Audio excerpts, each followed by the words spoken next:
Hey everyone, Evan here. So today there's big news. President Trump and the First Lady just got diagnosed with COVID. This is going to cause a lot of uncertainty in the marketplace. We're going to jump into that and showing you why 11.6% is the probability that the president could pass away. He has very good medical care, but this is just a general statistic. Okay, so jumping into the stock market, there's two ways the stock market has kind of swung. It's everything's going good, things are getting better, and that's kind of how it's been as this giant bull run's running up.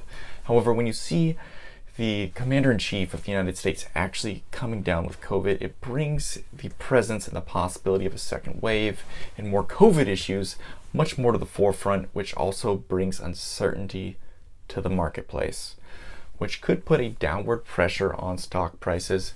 And I think these downward pressures could be directly correlated to the president's health. And right now, he's in a stable, maybe not exhibiting many symptoms, light symptoms, but what happens in the future? And the one way to relate this to a time in the past that we know is Boris Johnson, the Prime Minister of the UK, getting COVID back in March.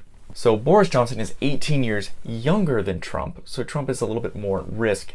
However, after 5 days, Boris Johnson was coughing at conference calls and really not able to interact with anyone. Granted, he was in isolation, but his symptoms were getting worse after day 5. So paralleling that to Trump, that would be about Sunday, Monday.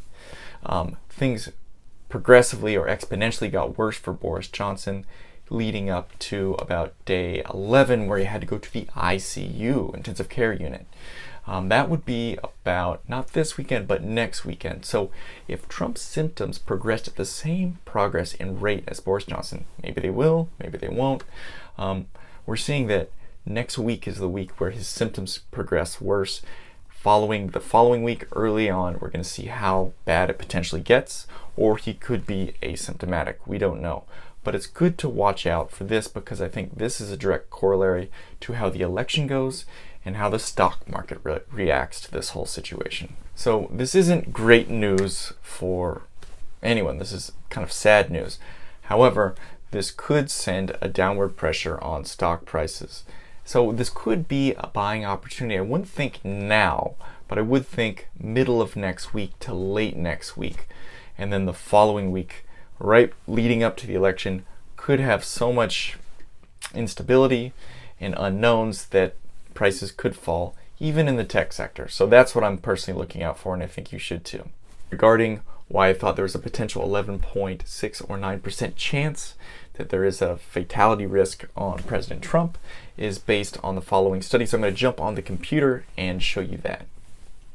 Okay, regarding that statistic of 11.6%, this is where I got it. This is a nature.com scholarly journal website, and it says the coronavirus is most deadly for older males. I think a lot of us knew that, but just going down to the statistics this is different areas, so it's very much different based on area. Switzerland, it's only 5.6, but I think a more comparable population, obesity, body type, and eating pattern would be England or Spain. So England here says if you're over 75, Trump 76, is 11.6% chance of mortality. So that's a 1 out of 9 chance. So that's relatively high.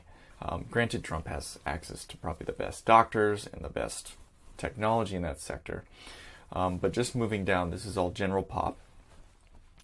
The risk of dying in Spain, in this particular statistic, looks at about, just under 12, so 11.8. So we see that there is a probable high chance mortality, especially when you're above that 60 range, and especially when you're above 75.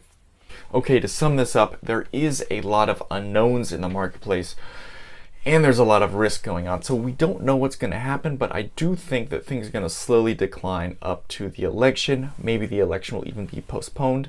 So there's so many variables out there we don't know. So with all this instability, prices will tend to go down. Potential buying opportunity, I don't know. Also, we do see that there is a fatality potential risk for the president. He has the best medical care, I do know, but just judging by statistics, it's not the best thing. So please like, subscribe, really helps out this channel. And yeah, we'll see you with more of these videos on stimulus, stocks, and investing coming up soon.